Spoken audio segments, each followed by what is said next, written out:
وَمَن يَتَوَكَّلْ عَلَى اللَّهِ فَهُوَ حَسْبُهُ، اور جو اللہ پر بھروسہ کرے اللہ اس کے لیے کافی ہو جاتا ہے، اس کی ضروریات کا وہ خود کفیل ہوتا ہے، اور اس کے کام اس کے ذمہ کرم پہ ہوتے ہیں، کو ہو کے دیکھے اس کا۔ تو جو اللہ سے ڈرے اللہ اس کے لیے راستے بناتا ہے۔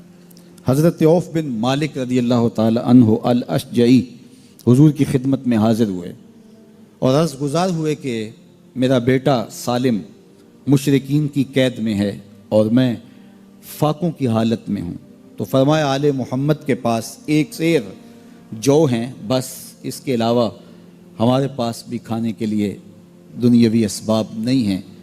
کہا صبر کرو اور اللہ سے ڈرو، اور لا حول ولا قوت الا باللہ کثرت کے ساتھ پڑھو۔ یہ ایسا وظیفہ ہے، ایک حدیث پاک میں آتا ہے کہ یہ 99 بیماریوں کا علاج ہے، اس میں سب سے کم درجے کی بیماری ہم اور غم ہے، یہ دکھوں کا مداوع ہے، مشکلات کا علاج ہے، اور یہ وظیفہ میرے حضور نے بتایا۔ حضرت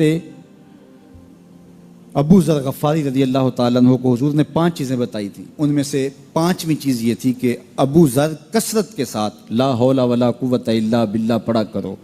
فرمایا عرش الہی کے نیچے ایک خاص خزانہ ہے، یہ وظیفہ وہاں سے آیا ہے، یہ زندگی میں معمول بنا لو، جب پھنس جاؤ مشکلات میں آ جاؤ تو لا حول ولا قوت الا باللہ پڑھو، اللہ راستے کھولے گا۔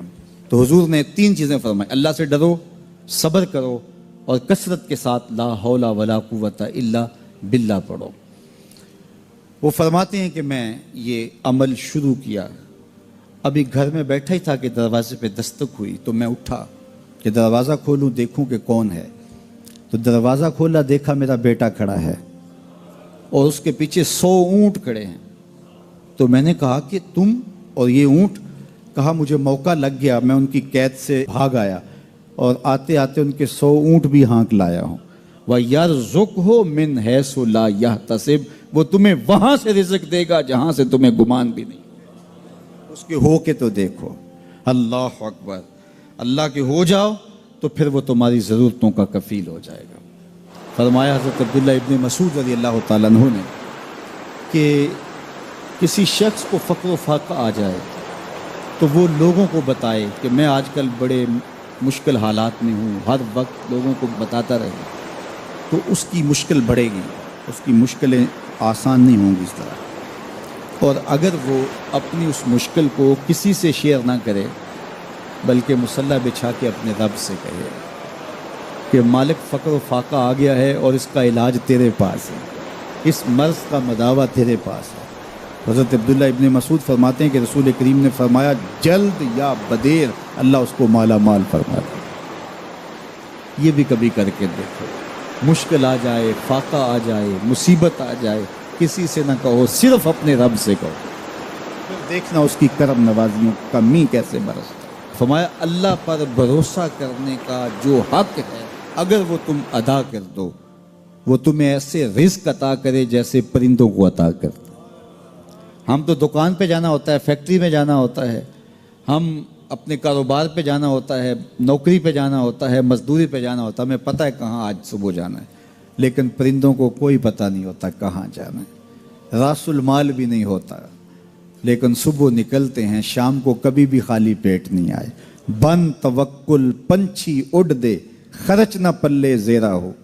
گھر سے خالی پیٹ نکلتے ہیں، جب واپس آتے ہیں تو پیٹ بھرے ہوئے ہوتے ہیں، اور پھر جو ان کی ضرورت ہوتی ہے اللہ وہ ساری ضرورتیں پوری کرتا ہے، جو ضرورت ان کی ہوتی ہے۔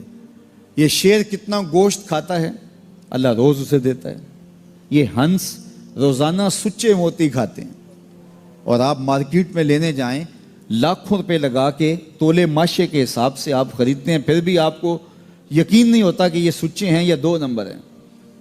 اور ہنس دنیا پہ کروڑوں جانور پائے جاتے ہیں، روز کھاتے ہیں، صبح بھی، شام بھی، دوپہر بھی، پیٹ بھر کے کھاتے ہیں، اللہ روز انہیں عطا کر۔ کہا اس پہ بھروسہ تو کر کے دیکھو، وہ تمہاری ضرورتوں کا کفیل ہوگا، اس پہ بھروسہ کرو گے وہ تمہیں وہاں سے دے گا جہاں تجھے گمان بھی نہیں ہوگا۔ ارشاد فرمایا جو اللہ سے ڈرے اللہ اس کے لیے راستے کھول دیتا ہے، اور اللہ اس کو وہاں سے دیتا ہے جہاں سے اسے گمان بھی نہیں ہوتا۔ حضور نبی رحمت صلی اللہ علیہ وسلم نے ارشاد فرمایا 4 اشخاص ایسے ہیں جن کو جنت میں جانے سے کوئی چیز نہیں روک سکتی، اور فرمایا اگر لوگوں کے سست پڑ جانے کا اندیشہ نہ ہو تو اے عمر میں تجھ کو کہوں کہ یہ بات گلیوں اور بازاروں میں لوگوں کو بتا دو۔ اور پھر حضور نے ان 4 اشخاص کا تذکرہ کیا۔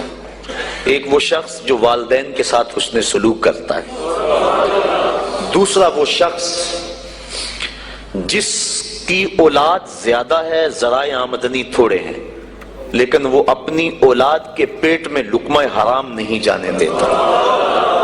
جب ذرائع آمدنی زیادہ ہوں اور پھر حرام سے بچنا یہ بھی بہت بڑی سعادت ہے، لیکن جب ذرائع آمدنی بھی تھوڑے ہوں اور اولاد بھی زیادہ ہو تو پھر حرام سے بچنا یہ بڑا مشکل اور آزمائش کا مرحلہ ہوتا ہے۔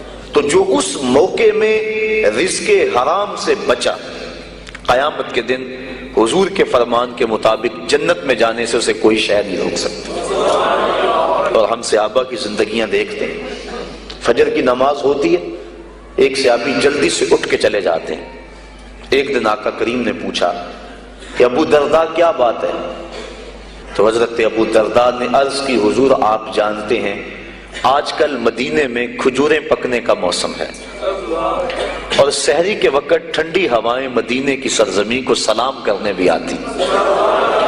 میرے ہمسائے کے صحن میں ایک اونچا لمبا درخت ہے کھجور کا جس کا جھکاؤ میرے گھر کی سمت ہے، اور جب ہوا چلتی ہے تو اس سے کھجوریں ٹوٹ کے میرے ویڑے میں گر پڑتی ہیں۔ میں جلدی جلدی اس لیے چلا جاتا ہوں کہ بچوں کے اٹھنے سے قبل وہ کھجوریں اٹھا کے ان کے گھر میں پھینک دوں، کہیں ایسا نہ ہو کہ میرا بچہ کوئی کھجور اٹھا کے اپنے منہ میں ڈال لے۔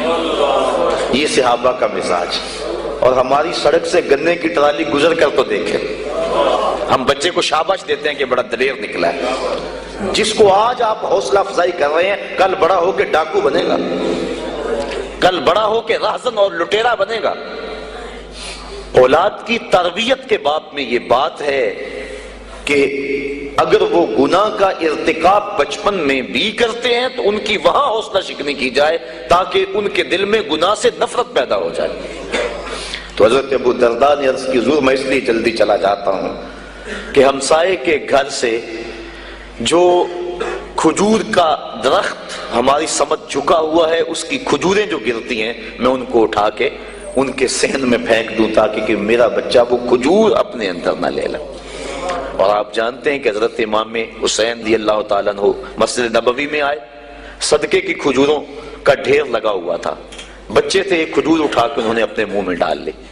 تو آقا کریم صلی اللہ علیہ وسلم تیزی سے آگے بڑھے اور ان کے حلق میں انگلی ڈال کر حضور نے کہا کہ اس کو نکالو باہر اور اندر سے کھجور باہر نکلوا دیں۔ میں اور آپ اپنے رزق پر اگر غور کر لیں اور اپنے رزق کی حلت کا سامان کر لیں تو عبادت کی لذت نصیب ہو جائے۔ تیسرا وہ شخص کہ جس نے ایسی سچی توبہ کی کہ دوبارہ گناہ کی طرف جانا اتنا مشکل ہے جس طرح تھن سے نکلا ہوا دودھ دوبارہ اندر نہیں جا سکتا۔ اور چوتھی وہ عورت جس نے اپنی ساری محبتیں اپنے خامند پہ نچھاور